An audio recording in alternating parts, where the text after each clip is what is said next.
The night started with salmon, white tablecloths, and a place card with my name spelled wrong. I remember smoothing my napkin across my lap and looking around the ballroom like I was trying to find somewhere smaller to look. It was one of those hotel events that always feel a little too cold at first. Bright chandeliers, air conditioning turned up too high, glasses clinking under a low conversation. My father was at the front table in a tuxedo, shaking hands like he belonged to the room. My mother sat beside him, smiling at people I didn't know. My younger sister kept checking her phone. I was 32 years old, and I worked in early childhood education. When my father got to the podium, he thanked the medical board, thanked his colleagues, thanked my mother for supporting his years overseas. Then he mentioned my sister, who was in a physician assistant program by then, and the whole table lit up. He said he was proud of her. He said she was carrying the family forward. Then he looked toward me. And our older daughter, Nora, he said, smiling like he was about to toss out something charming. She works with little kids. Basically, professional babysitting. The room laughed. Not politely either. A real laugh. Sharp at first, then spreading. He kept going, talking about crayons and snack time and how not everyone is built for serious medicine. My mother lowered her eyes and smiled into her wineglass. My sister stared at her plate. I sat still in my navy dress, folded my hands, and said nothing. What none of them knew was that a woman 3 tables away had brought a file folder. I had not seen Dr. Elaine Mercer in almost 15 years. She had been my high school counselor back when my life was still moving in a different direction. At that moment, I only recognized her in pieces. Silver hair pinned back, thin reading glasses. That same steady expression that used to make me tell the truth before I was ready. The folder was resting beside her chair. I didn't know yet what was inside it.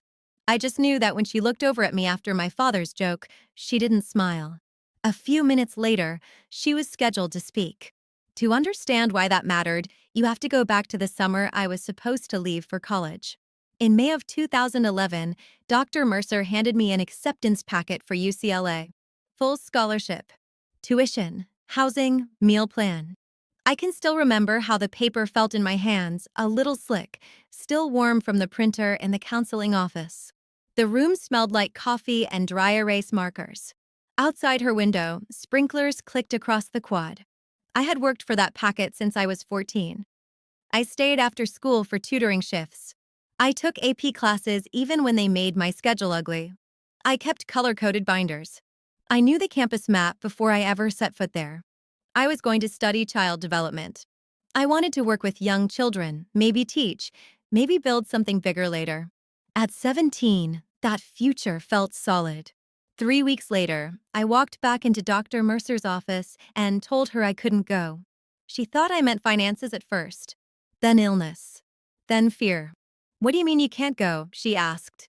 My parents had been offered contract positions overseas. My father in Abu Dhabi, my mother in Doha.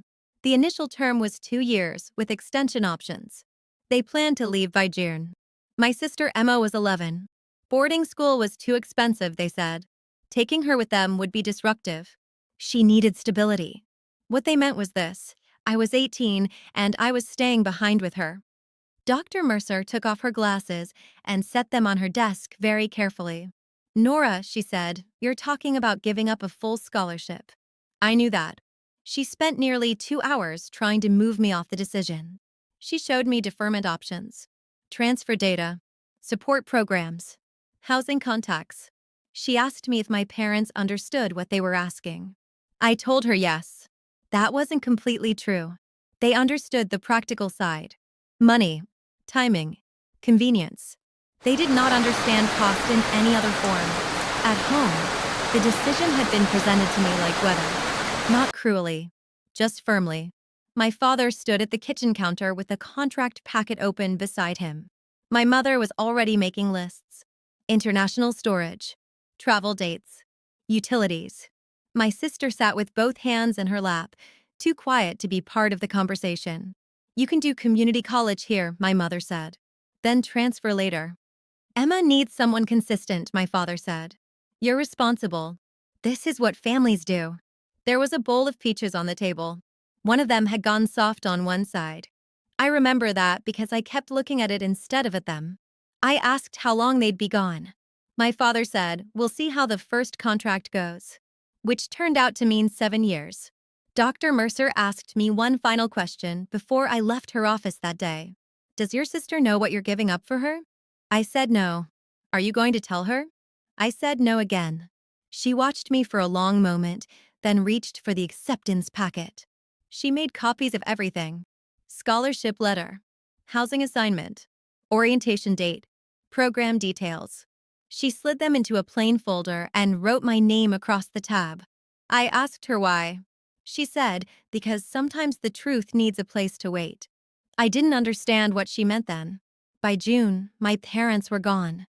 The apartment in Sacramento stayed in their name, but most of the life inside it shifted to me. My sister needed school enrollment forms, a pediatrician, emergency contacts, somebody who could sign field trip slips and dental paperwork and prescription authorizations. A week after my parents left, I sat in a UPS store with guardianship forms spread across a laminate counter while a notary checked my ID twice because she thought I looked too young. She was right. I signed anyway. Then I went home and made a list. Step 1, legal paperwork. Step 2, school and medical records. Step 3, money. Then I waited. I started with a yellow legal pad and a stack of bank statements. Daniel sat across from me at the kitchen table with his laptop open, reading glasses low on his nose, the way he did when he was concentrating. Rain tapped against the window over the sink. The apartment smelled like coffee that had been reheated twice. Emma had been out with classmates, and for once the place was quiet enough that I could hear the hum of the refrigerator. I wrote one date at the top of the page, June 2011. Then I made columns. Money sent to them. Money spent on her. Medical. School. Car. Emergency. Holiday. I wasn't trying to build a case yet. I was trying to understand the shape of my own life. The numbers came faster than I expected. Transfer after transfer. Venmo notes. Checks. Tuition help when Emma came up short. Rent deposits I had fronted and never got back. Car repairs. Insurance gaps. A broken laptop during her first year of college. Grocery runs. Last-minute books. A phone bill once. Then again. It had all blurred together while I was living it. On paper, it became clear. Daniel checked my totals without commenting much. That was one of the things I trusted about him. He wasn't trying to coach me toward outrage. He just kept lining facts up where I could see them. Around midnight, he turned the screen toward me. "Take a look at this." The total at the bottom was a little over $38,000. I stared at it long enough that the digits stopped looking real. "That can't be right," I said. He went line by line again. It was right. That amount covered 13 years. Not 7. 13. Which meant the pattern had not ended when my parents came home. It had simply changed form. While they were attending dinners, throwing parties, planning trips, and talking about family values, I was still the person everyone called when something fell through. I put the phone face down. Then I pulled out another notebook and started a second list. Not money this time. Presents. Who came to what? Who missed what? Who was celebrated? Who was expected to understand? At first it felt petty, and I almost stopped. Then Daniel reached over and moved a small pile of receipts away from my elbow so I had more room.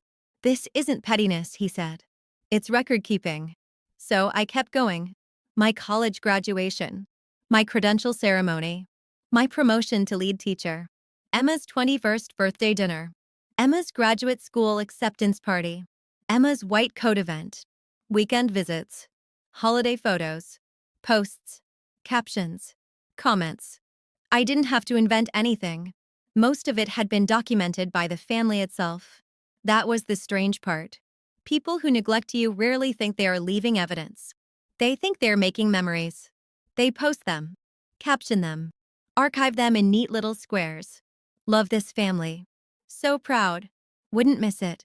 Grateful for these moments. From 2020 through 2025, my parents had made the drive to see Emma again and again.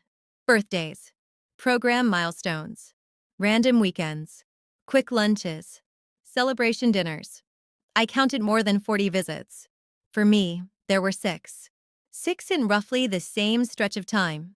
I remember sitting back in my chair and looking at that number. Not because six is small, because six is precise. Precise enough that it stops feeling emotional and starts feeling structural.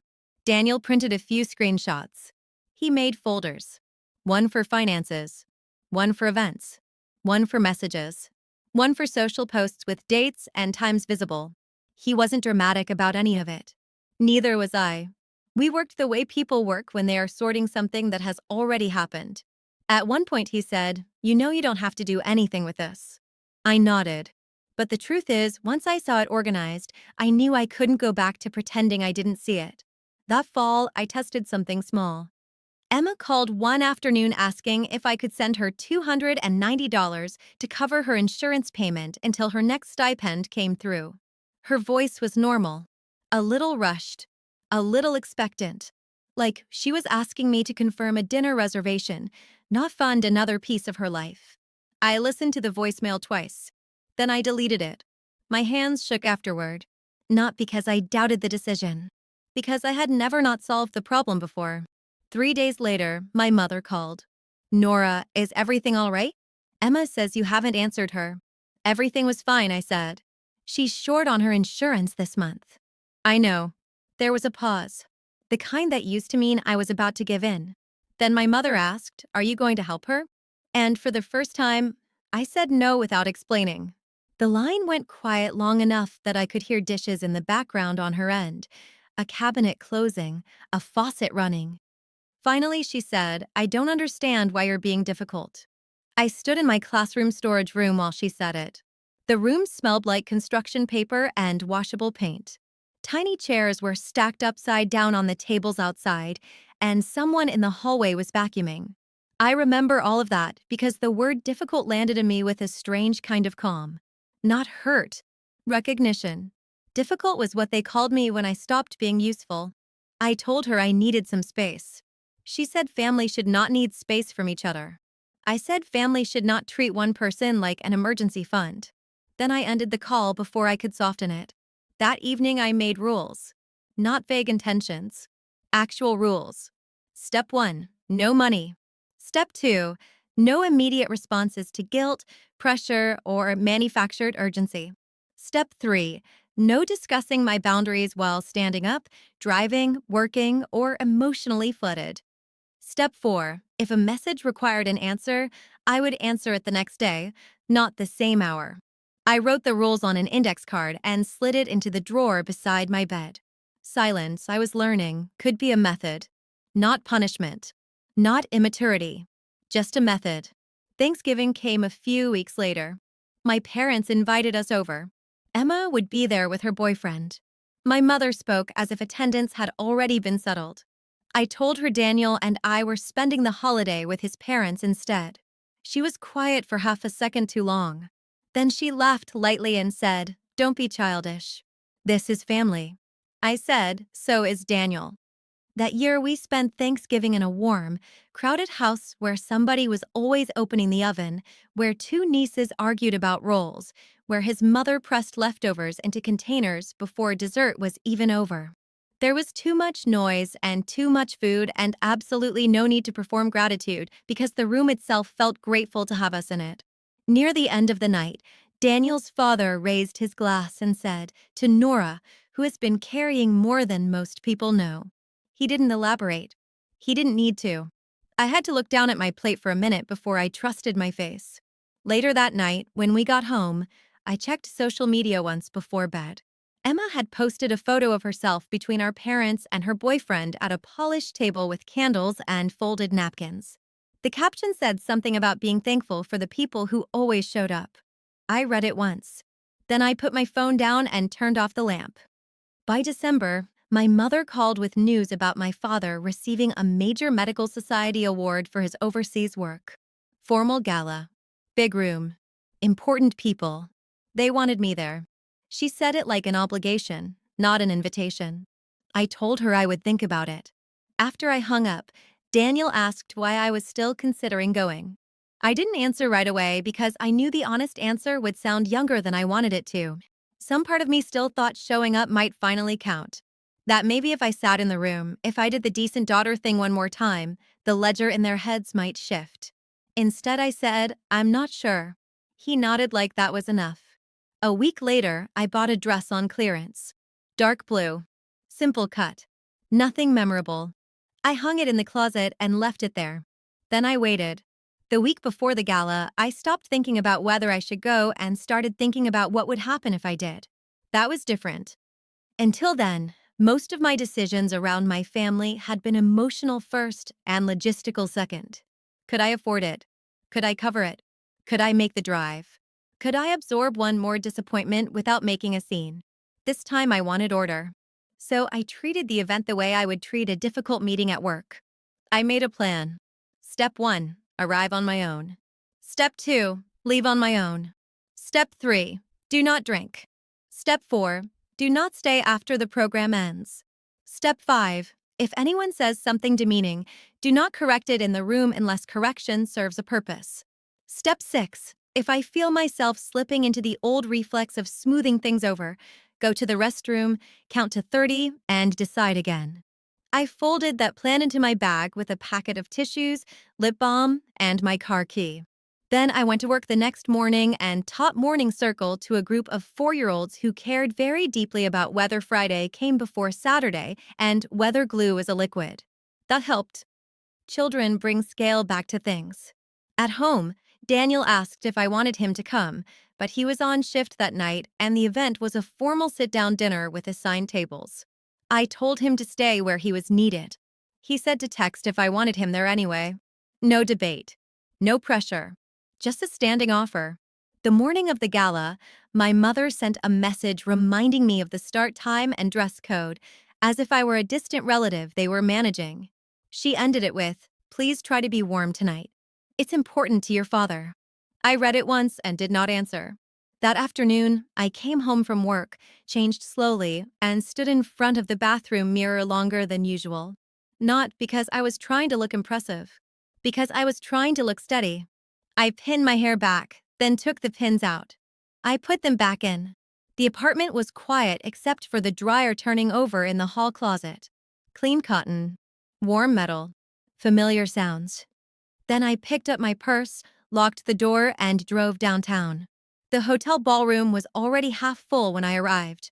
Valet lights reflected off the glass front doors. Inside, everything was gold and cream and polished enough to make your shoes sound too loud on the floor. Staff moved between cocktail tables carrying trays of sparkling water and wine. I could smell perfume, roasted chicken, coffee, fresh linen, and the faint chemical chill of central air. My family was already seated at the front. My father looked pleased with himself in the easy way that comes from being exactly where you expect to be. My mother had on a fitted black dress and the same careful smile she used at weddings and medical events. Emma was there in dark green, leaning toward a man I didn't know, her hand resting lightly on his wrist while she talked. My place card was between my mother and a board member from some hospital foundation. They had spelled my last name wrong. Again. My mother kissed the air near my cheek when I sat down. "You made it." I said yes. "That color is nice on you," she said, already turning away to greet someone else. My father looked over a minute later and said, "Glad you could make it, Nora." Then he went back to talking about a donor dinner. Emma introduced me to her boyfriend by saying, "This is my sister. She teaches preschool." Teaches preschool. Not wrong. Not enough either. The dinner service started. Salad first. Then chicken, green beans, potatoes, rolls with hard butter in foil dishes. Standard hotel food. Standard hotel conversation. I listened to a long story about a surgical conference in Geneva, another about a kitchen renovation, another about Emma's clinical schedule. My name came up twice. Both times because someone needed the salt passed. I noticed that without deciding to. The way you start noticing recurring symptoms once you admit you might actually be sick. The award program began around 7:30. Speeches. Introductions. A short video package for each recipient. My father was third. His video was professionally done. Clips from overseas hospitals. Photos beside other physicians. Ribbon cuttings. Conference podiums. Smiling patients. His name in clean white text over slow music. Years listed beneath 2011 to 2018. Those same years were mapped differently in my head. School forms, utility bills, urgent care waiting rooms, college classes taken in pieces, braces payments, lost sleep, lunch packing, parent conferences, FAFSA forms filled out for someone else before I had even stabilized my own life. The room applauded when his video ended. He walked to the stage, accepted a glass award, shook the presenter's hand, and stood behind the microphone. He began well. He thanked the society, his colleagues, the hospitals abroad, the people who made the work possible. Then he moved into family. He thanked my mother first and called her his foundation. He thanked Emma next and praised her for following the family into medicine. Then he looked toward me. I knew what was coming about half a second before he said it. Not the exact wording, the intent. Our older daughter, Nora, found her own path, he said. She works with small children. A few pleasant nods around the room. Then he added, smiling, basically paid babysitting, but somebody has to do it. That first wave of laughter came from somewhere behind me. He kept going. He talked about finger paint, nap mats, juice boxes. He said not everyone is cut out for real medicine, and the room laughed again, louder this time because he had given them permission to. My mother smiled into her glass. Emma did not interrupt him. She did not look at me. I sat still, not frozen, chosen stillness. My hands were folded in my lap. My shoulders stayed level. I remember noticing the edge of my napkin under my thumb and the fine condensation on my water glass. My phone buzzed once inside my purse. Daniel, probably checking in. I did not reach for it. My father finished to applause and a brief standing ovation. When he returned to the table, people leaned in to congratulate him. He looked satisfied. My mother whispered something approving. Emma smiled faintly at the boyfriend beside her. I excused myself and walked to the restroom. Inside, the marble counters were spotless and the lights were too bright. Someone had left a lipstick print on the rim of a paper coffee cup near the sink. I stepped into a stall, closed the door, and counted to 30 exactly as planned. At 10, I felt anger. At 20, I felt embarrassment. At 30, I felt clarity. He had not insulted me by accident. He had summarized how they had always chosen to see me. Useful with children. Reliable in the background. Suitable for care work, but never serious enough to be honored for it. I washed my hands, dried them slowly, and looked at myself in the mirror. Then I went back in. As I reached the table, the MC was introducing the next speaker, a woman from an education foundation. I only half heard the title because I had already stopped walking. It was Dr. Elaine Mercer. She moved past our table with a slim folder tucked beneath her arm. When she made eye contact with me, it lasted only a second. But it was enough for me to understand one thing. She had heard every word. Then she stepped onto the stage, set the folder on the lectern, and adjusted the microphone. I stayed standing a little longer than I meant to. Then I sat down and waited. Dr. Mercer began the way experienced speakers do when they know they do not need to perform for the room. No theatrics. No attempt to win them over. She thanked the foundation. She thanked the hosts. She said early childhood development was one of the least respected and most foundational forms of public health in the country. Her voice was even, low, and controlled. The room, which had been comfortably pleased with itself a minute earlier, settled down. She talked first about systems, brain development, attachment, stress regulation, language acquisition, what happens to children when the adults around them are present, and what happens when they are not. She made the work sound exactly like what it is. Skilled, consequential, measurable. Then she paused, took off her glasses, and looked directly toward our table. I spent more than 2 decades as a school counselor before moving into policy work, she said. And over the years, I learned something simple. The people doing the quiet care work around children are often carrying far more than anyone sees.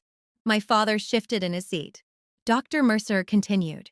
Many years ago, I worked with a student I'll call N. She was bright, disciplined, accepted into a highly competitive university with full funding. She planned to study child development. She had done everything right. I felt my own posture change before I even realized it had happened. The room was still. 3 weeks after receiving that acceptance packet, Dr. Mercer said, N came back to my office to tell me she could not attend. Her parents, both physicians, were leaving the country for work. Her younger sister was 11. Someone needed to stay behind and become the responsible adult in that child's life. No one at our table moved. Dr. Mercer did not raise her voice. She did not dramatize. That made it sharper. She was 18, she said. She gave up the scholarship. She enrolled locally. She worked. She completed legal guardianship paperwork. She signed school forms, handled medical care, attended parent meetings, paid bills, and raised her sister for years while her parents built their careers abroad. My mother made a sound then. Very small. Not quite a gasp. More like breath catching in the wrong place. Dr. Mercer opened the folder. I kept records, she said. Not because I expected to use them, but because some decisions are so large they should not be allowed to disappear. The screen behind her lit up. The first image was a guardianship form. County seal in the top corner. My signature at the bottom. Date visible. I knew that page instantly. I remembered the notary stamp. The cheap blue pen. The way my hand had cramped by the fourth signature line. A second form appeared. School emergency contact paperwork. Parent/guardian, Nora Bennett. Then a medical authorization form. Same name. Same role. Then a conference sign-in sheet from Emma's middle school. Guardian. Then another. And another. There was no music underneath. No dramatic pacing. Just document after document, each one plain enough to be undeniable. I didn't look at the audience yet. I looked at my father. He had gone completely still. Not embarrassed still. Evaluating still. The look of someone realizing the room had changed and not yet knowing how much. Dr. Mercer let the images remain on the screen long enough for people to read them. Then she clicked again. The next image was the university letter. My acceptance. Full scholarship. Housing assignment. Orientation date. Below it, a status note indicating I had declined. While her parents received recognition for international medical service, Dr. Mercer said, N was doing domestic care work at home that made that service possible. There was no laughter in the room now. No glassware. No whispers. Just air conditioning and the faint feedback of the microphone when she shifted a page. She moved on to timelines. When the younger sister graduated from high school, she said, N was 25 and only then finishing her own degree, years later than planned. The family had returned to the United States by then. They attended the younger daughter's events generously and consistently. A new slide appeared. A clean timeline. Photos with dates. Celebration dinners. Captions. Posts. Visits. Then another line below it. My milestones. Far fewer entries. Dr. Mercer did not editorialize. She simply read a few aloud. Teaching credential earned. No family present. Promotion in early education program. No family acknowledgement documented. Then she turned one page in the folder and said, last September and married. Her parents attended the ceremony but left the reception early to travel for the younger daughter's event the next morning, an event they could have comfortably reached by leaving the following day. Another slide. A timeline with departure and travel estimates. Venue departure time. Driving distance. Estimated arrival time. Scheduled brunch. It was almost absurd in its neatness. Not emotional. Not interpretive. Just arithmetic. I heard someone behind me whisper, oh my God. Dr. Mercer said, the younger sister did not attend the wedding. My mother began crying then. Quietly at first. My father did not touch her. Emma had both hands clasped tight in front of her mouth, her eyes fixed on the screen like she was trying to hold it back through concentration alone. Then Dr. Mercer did something I had not expected. She addressed the room, but she spoke my name. Nora Bennett is here tonight. Every head in that ballroom turned toward me. I felt heat rise up my neck, but I stood. Not quickly, not theatrically. I just stood. Dr. Mercer looked at me with the same steady expression she had worn when I was 18 and too determined to be persuaded. She was not babysitting, Dr. Mercer said. She was parenting, and she went on to build a career in early childhood education, serving children and families in her community with the same consistency she showed then. Then she reached beside the lectern and lifted a framed certificate. I am here tonight on behalf of the Mercer Foundation to recognize an individual whose work has been unpaid, overlooked, and repeatedly minimized. This year's Community Care and Educational Leadership Award goes to Nora Bennett. There was a brief beat where the room seemed to need to catch up. Then people stood. The applause started in the back and moved forward like weather. I walked to the stage because there was nothing else to do. My legs felt light in the wrong way, but I kept my face composed. Dr. Mercer handed me the certificate first, then an envelope. Then she leaned closer and said, quietly enough that only I could hear, I kept the file because I knew one day someone would try to reduce what you did. I nodded once. She offered me the microphone. I had not planned to speak, but there I was, on stage, in a room that had laughed a few minutes earlier and gone silent when the paperwork started. So I did what I had done all night. I kept it simple. I don't have much to add, I said.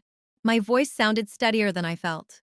I raised my sister from the time I was 18 until I was old enough to realize I had built my entire adult life around being needed.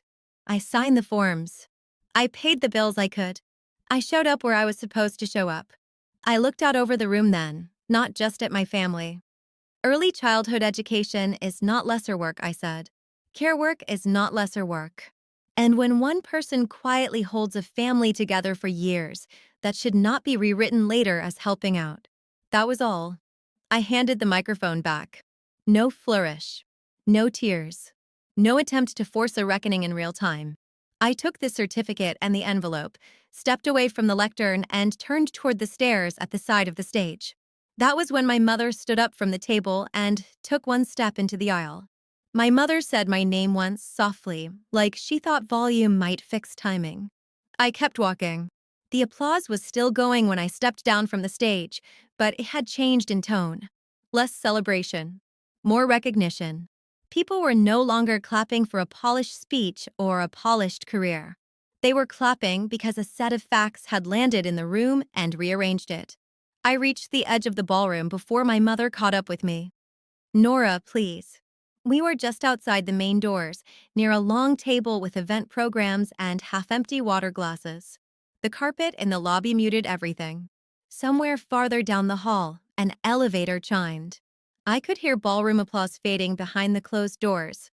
I turned and looked at her. Up close, her makeup had started to separate under her eyes. She looked shaken, but not confused. She understood what had happened. That mattered to me. We didn't know you felt this way, she said. It was such a familiar sentence that for a second I almost answered it the old way. Reassuring, softening, explaining. Then I remembered the documents on the screen. 7 years of forms. Years of messages. Years of practical evidence. So I didn't soften it. You didn't ask, I said. Her mouth opened, then closed. We thought, she began. I stopped her there. I was 18. You left me with an 11-year-old. You accepted money from me for years. You left my wedding reception early to be rested for Emma's event. Tonight, Dad stood in front of a room full of people and called my work babysitting. She shook her head quickly. He didn't mean it that way. Yes, I said. He did. My father was still inside. I could see him through the ballroom doors now, standing at the edge of our table with 2 board members trying to speak to him. He looked cornered in the way public people do when private facts become public. Emma remained seated, one hand over her mouth, staring down at the tablecloth. My mother took a breath, steadied herself on the back of a lobby chair, and tried again. We always knew you were dependable. That was the moment I understood we were not having the same conversation. Dependable, not burdened, not abandoned, not wronged, just dependable. I looked at her for a long second and said, that was never permission. She started crying harder after that. Not loudly. Just enough to make the front desk clerk glance over and then look away again. I did not raise my voice. I did not comfort her either. I need space, I said. Real space. Not a pause until the next problem. She asked if we could talk tomorrow. I said no. She asked if I would answer if Emma called. I said not now. She reached once toward my arm, then thought better of it. That was when Daniel arrived. He had left his shift. I didn't hear him at first. I just saw my mother's eyes move past me and shift. Then I turned, and there he was in work boots and a dark jacket, still carrying the sharp outside air with him. He didn't step between us dramatically. He just came to stand beside me. "You okay?" he asked. I said yes. He nodded once and looked at my mother with the kind of politeness that creates a boundary all by itself. "She asked for space," he said. My mother pressed a tissue to her face, looked from him to me, and then back toward the ballroom doors as if she was trying to decide where the evening had split beyond repair. She left without another word. A few minutes later, Emma came out. She looked younger when she was upset. Not childlike, just less composed, less certain of the version of herself she usually carried. Her mascara had smudged at the corners. She was still holding her phone, but it hung uselessly in her hand. "I didn't know," she said immediately. It came out too fast, like she had been repeating it in her head while she walked toward me. "I didn't know about the guardianship papers. About school. About the college letter." I believed that part. What I did not know yet was what to do with it. "You knew enough," I said. She flinched. I didn't say it harshly. That wasn't necessary. I only meant that adulthood had given her years to ask questions she had chosen not to ask. She started crying in earnest then, wiping at her face with the heel of her hand the way she used to when she was younger and trying not to make things worse by admitting she was hurt. "I was 11 when it started," she said. "And then after a while it just became normal. I told myself it was temporary. Then I told myself it had always been that way. I never really looked at it." "That was easier," I said. She nodded. "Yes." There was a long pause after that. The hotel lobby had mostly emptied by then. A server pushed a cart of stacked glasses past us and into a service hallway. Someone laughed too loudly near the elevators. A valet ticket printer buzzed once from the front entrance. Emma looked at the framed certificate in my hand, then at the envelope under it, and said, almost to herself, "I didn't know you gave up a full scholarship." I looked at her and answered carefully, "You didn't know because nobody thought it was important for you to know. That includes me. But you also didn't ask why I was always the one there. You didn't ask why I was the one signing everything. You didn't ask why our parents had stories from overseas and I had utility bills." She was crying too hard to answer right away. When she finally did, it was quiet. "I'm sorry. I believed that part too. But belief and readiness are not the same thing." "I know," I said. "I'm just not ready." She nodded, because there was nothing else to do with that. Daniel took the certificate from my hands then, so I could reach into my purse for my keys. It was a small gesture, practical, exactly what I needed in that second. Emma stepped back. "I'll leave you alone," she said. I thanked her for that. Then Daniel and I walked out through the front doors into the night air. The city felt colder than it had earlier. Cleaner, too. Traffic moved in thin lines past the hotel entrance. Somewhere nearby, someone was loading folding chairs into a truck. Daniel opened the passenger door for me, set the framed certificate carefully across the back seat, and waited until I got in. He did not ask what I was feeling right away. That was one of the reasons I trusted him with hard things. We drove in silence for most of the way home. At a stoplight, he glanced over and said, "You didn't let them rewrite it." I looked out the window at a pharmacy sign blinking blue against the dark and said, "No, that was enough for the moment."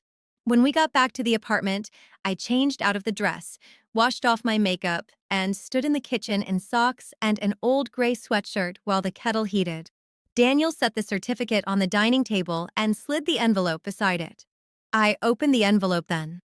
Inside was a formal letter from the Mercer Foundation, a grant award for professional development, and a personal recognition stipend. Not flashy, not performative, just clear, typed confirmation that someone had seen the work and chosen to name it properly. Truth, when it is finally written down, can feel strangely quiet. I made tea. Then I sat at the table with my laptop open and drafted one email addressed to my parents and Emma together. The subject line was simple. Space going forward, I kept the message short. I said I would not be available for calls or visits for the time being. I said I needed distance, and that distance would remain in place until I saw real acknowledgement of what those 7 years had actually been. Not helping, not temporary support, parenting. I said I would not discuss money, logistics, or family appearances during that period. I said I wished them well. Then I read it twice. Daniel stood at the sink rinsing our mugs and did not offer edits. I hit send. All three opened it within 15 minutes. No one replied that night. And for the first time in a very long time, silence felt organized. The next morning, I wiped down the kitchen counters before work. Nothing in the apartment had changed, but the air felt different. More settled. The kind of quiet you get after a storm passes without breaking the windows. Daniel was still asleep, one arm across his side, the bedroom door cracked open just enough for the hallway light to reach the floor. I moved carefully, made coffee, packed my lunch, and checked my phone only once. 3 opened emails. No replies. That was fine. At work, the classroom smelled like tempera paint and disinfectant wipes. Tiny jackets hung on hooks by the door. Someone had left a half-finished paper crown on the reading rug from the day before. I set out the morning bins, straightened the labels on the shelves, and felt something I had not felt in a long time around family matters. Relief without guilt.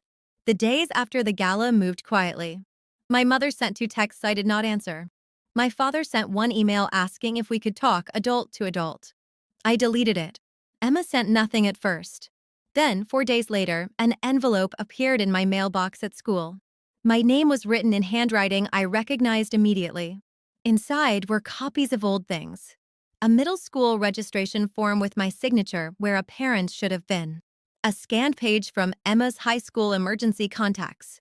A photo of me holding her learner's permit paperwork outside the DMV, hair pulled back, looking tired and much younger than I had felt at the time. At the bottom was a letter. I read it in the break room during lunch with my sandwich still unopened beside me. Emma wrote that she had found more records at her parents' house after the gala. She wrote that she had spent years telling the story wrong because the wrong version had been easier to live inside. She wrote that as a child she thought I had simply been there, the way walls and light switches are there, and that as an adult she had benefited from not asking harder questions. Then she wrote the sentence that mattered. You raised me. Not helped. Not watched.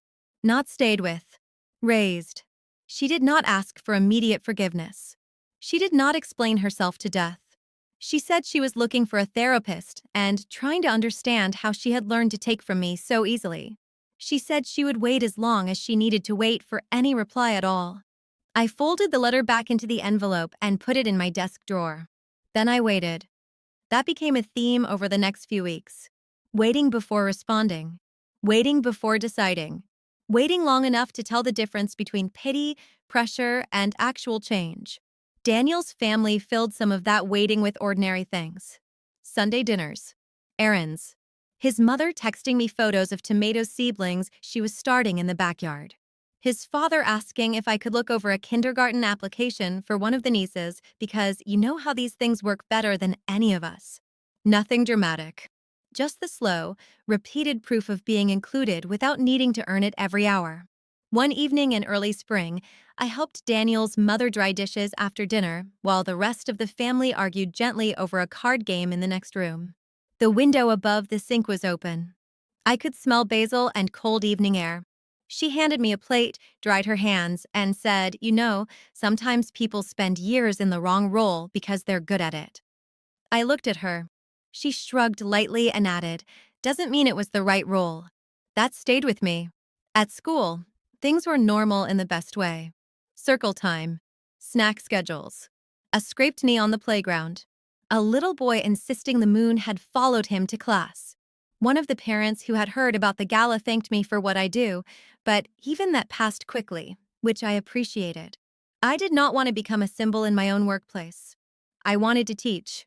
I wanted order. I wanted my life back in proportions I could trust. A month after the gala, I finally wrote one short reply to Emma. I'm glad you told the truth. I need more time. Please respect that. She answered with one line. I will. That was enough. I did not write to my parents. Not then. Some consequences are loud. Mine were not. No public collapse. No dramatic family meeting. No sudden apologies that repaired everything. Just changed access. Changed expectations. A door that no longer opened automatically because someone knocked. Over time, that door staying closed taught me things. I learned that my father preferred prestige to honesty when forced to choose.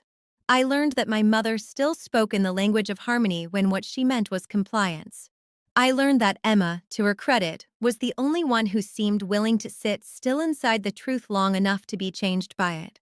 Whether that change lasts, I don't know. I'm older now than I was in every photograph from those years. That helps too. Age gives distance. Distance gives proportion. And proportion is sometimes the only way to see what really happened. I still have the framed certificate from the gala, but that is not the thing I keep closest. What matters more are the copies of the guardianship forms, the school records, the medical authorizations, the plain boring documents that tell the truth without trying to impress anyone. I bought a simple archival box and filed them by year one Saturday afternoon while rain moved softly against the windows. Label maker. Folders. Clean tabs. It took 2 hours. When I finished, I made tea and put the box on the top shelf of the hallway closet. Not hidden. Just stored correctly. That evening, Daniel came home with takeout from the Thai place we like and kissed my forehead while I set out plates. He asked how my day had been. I told him I had finally organized the records. He nodded like that was a real accomplishment, because it was. After dinner, we took a walk around the block. The neighborhood was quiet. Porch lights on. Someone watering a front garden. A dog barking 2 streets over. I put my hands in my pockets and felt, for the first time in years, like my life belonged fully to me while I was inside it. Not because the past had been fixed. It hadn't. Not because everyone had turned into better people overnight. They hadn't. Just because I had stopped carrying the false version for them. That was enough to make the air feel lighter. A few weeks later, one of the mothers at school mentioned her teenage niece might be staying home from college to help raise younger siblings while the adults worked. She said it casually, as if it were unfortunate but practical, and I felt something in me go still. I asked a few careful questions. Nothing more than that.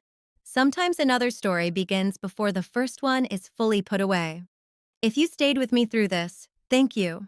And if this story meant something to you, I'd love for you to like and subscribe. In the comments, tell me what city you're watching from and what time it is there. 2 popular stories will be waiting for you next.